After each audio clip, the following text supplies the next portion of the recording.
My name is Jason and this is Just Watches. Okay, today we have an updated version of the Raven Trekker. Now I was able to borrow an earlier version of this watch, which was PVD gold, and that was a lot of fun, so I was excited to be able to see this new version. However, before we get to the review, if you're enjoying the contents of this channel, I invite you to subscribe, and if you're enjoying the contents of this individual video, please give it a thumbs up. Thank you so much. This updated version of the Raven Trekker is available now, and there are a number of different versions, finishes, and colorways. The price is $650 US. The case is 39 millimeters in diameter, 48 millimeters lug to lug.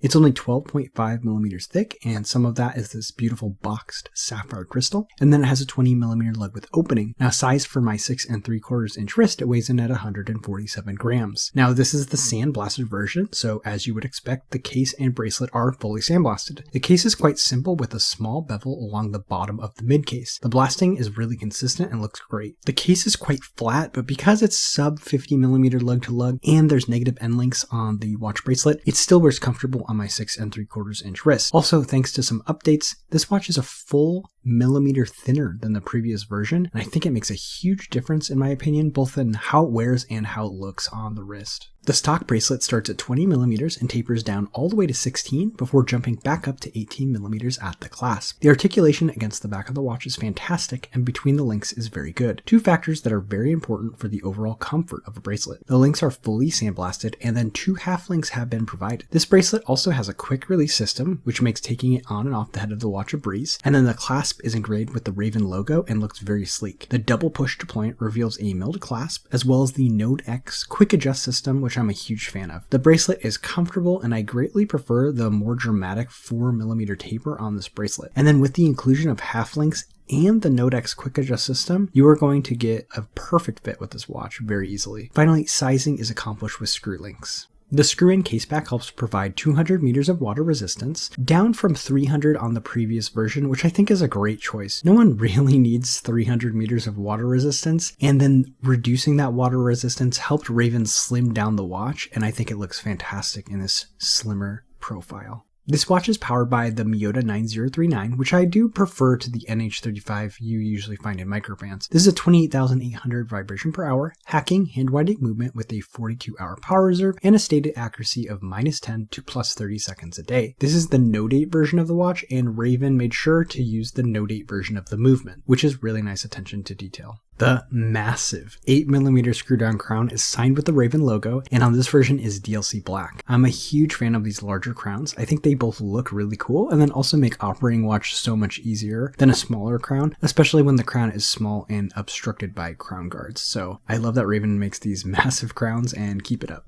The crystal is a boxed sapphire with air coating. The crystal is about 1 millimeter proud of the bezel, but despite this watch including that crystal, it's only 12 millimeters thick overall. And then I think this crystal looks great. I just love how boxed sapphires look. And then the air is good, although take note, it's very blue on this particular watch. The 120 click unidirectional bezel is also DLC coated to match the crown. The knurling is really nice and flares out slightly, which makes the bezel super easy to grip. The action is consistent and very clicky, and everything lines up at 12. The insert is ceramic with markings for only the 5-minute increments, and then Arabic numerals for 15, 30, and 45. This isn't a dive watch per se, so I don't mind the more sparse markings, but it still gives you the option to time things with the bezel. Finally, the triangle at 12 is gray, which is subtle, but helps differentiate the Lume pip. The dial is matte black with orange markings around the edge for the minutes, save for the hour indices, which are Arabic numerals for 12, 3, 6, and 9, and then dashes for the rest. We have the Raven logo and Raven at 12. Then at 6, we have Trekker in orange and the depth rating in white, and that's it. I love how legible this dial is. The white really pops against the black, and then the 12, 3, 6, and 9 make it super easy to read the time. On this Node 8 version, everything is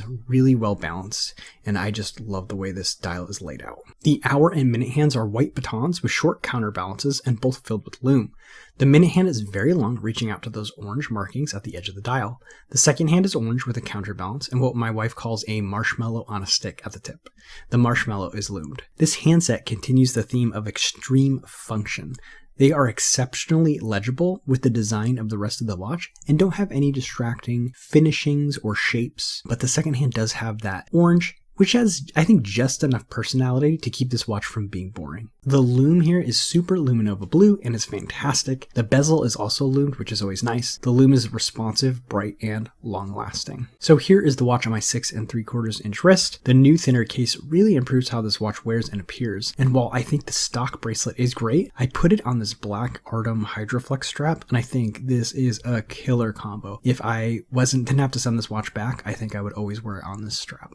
So pros and cons, starting with the pros. First, I love the overall legibility of this watch. The hands especially contrast the dial incredibly well, and this watch is just so easy to read the time with. Second, I love the DLC on the crown and bezel. I also think the DLC on the bezel helps with the legibility as it frames the dial and helps those white indices and white hands pop even more. Third, I love this oversized crown. I think oversized crowns look cool and just make operating the watch so much easier. Last, the features on this bracelet are everything you could ever want. There's a quick release and quick adjustment. There's screw links for sizing, and then half links are also provided. This is a bracelet set up so you can easily get a perfect fit, and then you can micro adjust on the fly. Then you can also just swap it on and off the watch in seconds. I would like to see these features to become standard on every watch bracelet.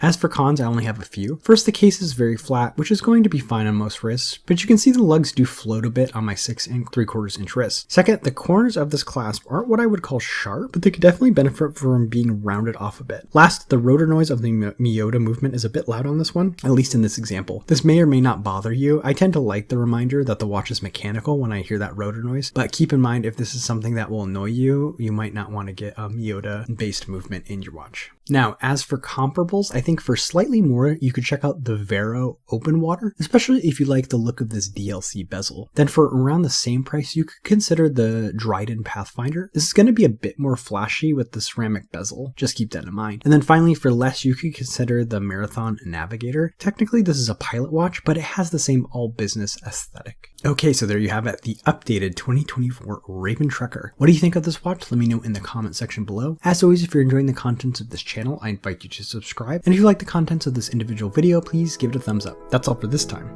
My name is Jason, and you've been watching Just Watches.